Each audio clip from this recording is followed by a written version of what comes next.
बातम्यांपासून ते राजकारणापर्यंत प्रत्येक घडामोडीवर बारीक नजर ठेवणारा तुमचा हक्काचा लोकल न्यूज प्लॅटफॉर्म ठाणे दर्पण, ठाण्याचं खरं प्रतिबिंब। मीरा भाईंदरमध्ये मुंबई महानगर प्रदेश विकास प्राधिकरण मार्फत उभारण्यात आलेल्या वाहतूक उड्डाणपुलाची रचना वादाच्या भोवऱ्यात सापडली असतानाच आता ठाणे महापालिका क्षेत्रातील एका छोट्या बांधकामाच्या रचनेवरून वादाला तोंड फुटले। ड्रेनेज पाण्याचा निचरा करण्यासाठी त्याभोवती बांधकाम करण्यात आले, पण बांधकामाला शिवलिंगाचा आकार आल्याने सामाजिक कार्यकर्त्यांनी आक्षेप नोंदवत संताप व्यक्त केलाय। मीरा भाईंदरमध्ये मुंबई महानगर प्रदेश विकास प्राधिकरण मार्फत उड्डाणपूल उभारण्यात आला होता। या पुलाची रचना मात्र वादाच्या भोवऱ्यात सापडली होती। असाच काहीसा प्रकार ठाण्यासमोर आलाय। ठाण्याच्या 3 पेट्रोल पंप परिसरातील रस्त्याखालून ड्रेनेजची वाहिनी टाकण्यात आली असून त्याची झाकणे रस्त्यावर आहेत। ही ड्रेनेज वाहिनी तुंबते आणि त्यातील पाणी एका झाकणातून रस्त्यावर वाहते। या पाण्यामुळे आणि दुर्गंधीमुळे नागरिक त्रस्त होते। ही समस्या दूर करण्यासाठी एका कंत्राटदाराने नामी शक्कल लढवली आणि ड्रेनेज लाईनच्या झाकणाभोवती कठडा बांधून तो जवळच्या नाल्याच्या मुखापर्यंत नेला, परंतु हे बांधकाम आता वादात सापडले आहे। ड्रेनेज लाईनच्या झाकणाभोवती कठडा बांधून करण्यात आले असून त्याचबरोबर झाकणावर दगडी ठेवण्यात आली, त्यामुळे हे बांधकाम शिवलिंगासारखे दिसत असून यावरून सामाजिक कार्यकर्ते संगम डोंगरे यांनी संताप व्यक्त केला। गेले कित्येक दिवस आम्ही या वाहत्या गटाराबाबत वारंवार तक्रार केली, आंदोलन केले, मात्र पत्रव्यवहारही केला, पण कुठलेही काम इथे होत नव्हते। नौपाडावासी वेळेवर कर भरतात तरी त्यांना सुविधा देत नाहीत। वाहत्या गटारापासून काही अंतरावर शाळा आहे, या पाण्याची दुर्गंधी पसरते, परंतु या ठिकाणी कंत्राटदारांनी ते शिवलिंग तयार करून हिंदू समाजाच्या भावना दुखावल्यात। या ठिकाणी पोलिसांना पाचारण केले असून या प्रकरणी कंत्राटदारावर गुन्हा दाखल करा अशी मागणी करण्यात येते। आमच्या 5 वर्षाच्या कररूपी पैशाचा हिशोब दिला नाहीच, पण आमच्या पैशाची अशी नासाडी होत आहे असा आरोपी रहिवाशांनी केलाय। त्यापूर्वी सुरू असलेल्या युद्धामुळे देशात गॅस टंचाई निर्माण झाले। हॉटेल व्यावसायिकांवर गॅसच्या वापरावर निर्बंध लागू करण्यात आलेत। परिणामी अनेक हॉटेल व्यावसायिकांवर हॉटेल बंद ठेवण्याची वेळ ओढवले। ठाणे शहरातील 50 ते 60% हॉटेल गॅस पुरवठ्याअभावी बंद ठेवण्यात आल्याची माहिती समोर येते। या पार्श्वभूमीवर सरकारचे लक्ष वेधण्यासाठी ठाण्यातील हॉटेल व्यावसायिकांनी मानपाडा येथील खेवरा सर्कल जवळ एकत्रित चूल मांडून त्यावर जेवण शिजवून आंदोलन केले। इस्रायल आणि अमेरिका विरुद्ध इराण यांच्यात सुरू असलेल्या युद्धजन्य परिस्थितीमुळे इंधन आणि गॅस पुरवठ्यावर परिणाम झाला असून व्यावसायिक गॅस सिलेंडरचा तुटवडा जाणवू लागलाय।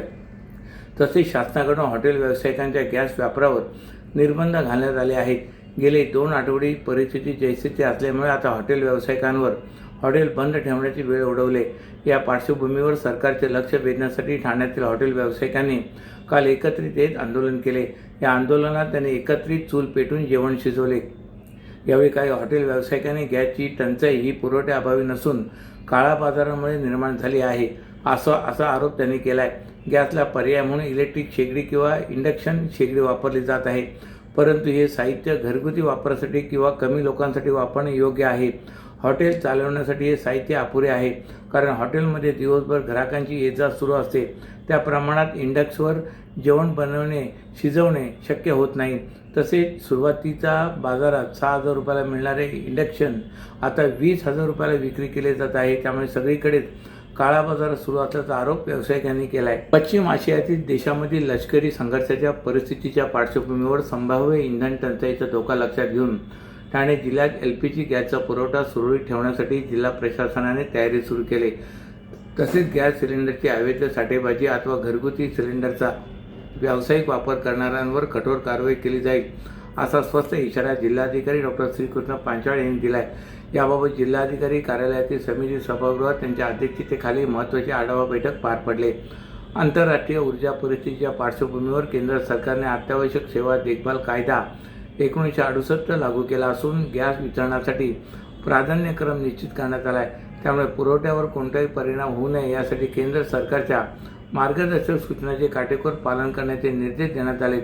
जिल्हाधिकाऱ्यांनी नागरिकांना आवाहन करताना सांगितले की कोणत्याही अफवांवर विश्वास ठेवू नये, तसेच घाबरून जाऊन अनावश्यकपणे गॅस सिलेंडरची नोंदणी करू नये। आवश्यकतेनुसारच सिलेंडर बुक करावेत, जेणेकरून सर्व ग्राहकांना वेळेत पुरवठा होऊ शकेल। जिल्ह्यातील गॅस वितरणाबाबत माहिती देताना अधिकाऱ्यांनी सांगितले की ठाणे जिल्ह्यात सुमारे 2,27,742 घरगुती आणि 4,430 व्यावसायिक गॅस जोडणीधारक आहेत।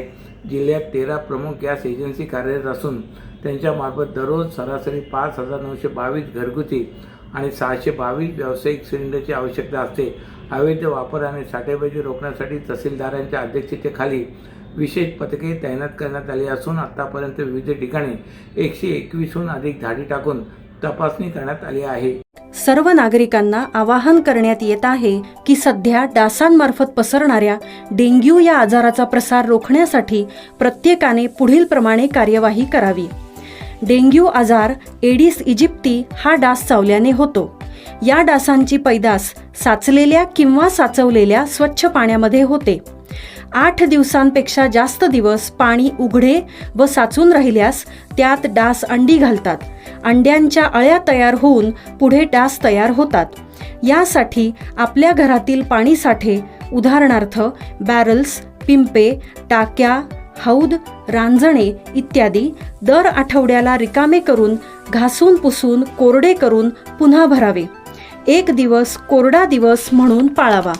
पाणी साठ्यांना घट्ट झाकणे बसवावीत किंवा जुनी साडी, चादर, धोतर यांनी बांधून झाकून ठेवावीत, म्हणजे डास त्यात जाऊन अंडी घालणार नाहीत. घराच्या गच्चीवर, आजूबाजूला, अंगणात कोठेही पाणी साचू देऊ नये. भंगार सामान उघड्यावर टाकू नये. उदाहरणार्थ टायर्स, प्लास्टिक सामान, कुंड्या, टाकाऊ वस्तू इत्यादी. अशा सामानात पावसाचे पाणी साठून त्यात डेंग्यूच्या डासांची पैदास होते. घरातील कूलर्स, फ्रीजच्या पाठीमागील ट्रे हे देखील वेळोवेळी कोरडे करावेत. लक्षात ठेवा, नुसत्या फवारणीने डास घनता कमी होत नाही, तर त्यासाठी डास पैदास ठिकाणे नष्ट करणे ही आपल्या सर्वांची जबाबदारी आहे. कोणताही ताप अंगावर न काढता जवळच्या शासकीय रुग्णालयात मोफत औषधोपचार घ्या. अशा प्रकारे नागरिकांनी सहकार्य केल्यास डेंग्यूचा प्रसार रोखणे सहज शक्य आहे. आसपाकडी भागातील एका शाळेतील विद्यार्थ्यांच्या अपहरणाबाबत गेल्या 2 ते 3 दिवसापासून समाज माध्यमांवर व्हायरल होणाऱ्या कथित ऑडिओ क्लिपबाबत नौपाडा पोलिसांनी काल जनजागृती केली. या शाळेच्या प्रवेशद्वारावर स्थानिक लोकप्रतिनिधींच्या मदतीने पोलिसांनी पालकांना या घटनेबाबत सखोल माहिती दिली. ठाण्यात 13 मार्च रोजी ही क्लिप व्हायरल झाली होती. त्यानंतर नगरसेवक राजेश मोरे आणि नौपाडा पोलीस ठाण्याचे वरिष्ठ पोलीस निरीक्षक अभय महाजन यांनी पालकांची भेट घेतली. विद्यार्थ्याने त्याचे अपहरण एका गाडीतून झाल्याचे सांगितले होते. त्यामुळे पोलिसांनी CCTV फुटेज तपासले तेव्हा अशी कोणतीही घटना घडली नसल्याचे स्पष्ट झाले. या प्रश्नी संबंधित पालक व शाळेने पोलिसांना पत्र दिले असून हा अपहरणाचा कांगवा विद्यार्थ्याने का केला याबाबत कोणतीही माहिती समोर आली नसल्याचे महाजन यांनी नमूद केले. पालकांचा विद्यार्थ्यांशी संवाद हवा. शाळेत दिवसभर काय घडते याबाबत पालकांनी विद्यार्थ्यांशी संवाद साधला पाहिजे. संवादच विद्यार्थी व पालकांमधील दरी दूर करू शकते, असे आवाहन महाजन यांनी केले. तसे या घटनेबाबत नागरिकांनी घाबरून न जाता अफवांवर विश्वास न ठेवण्याचे आवाहन नगरसेवक राजेश मोरे यांनी केले.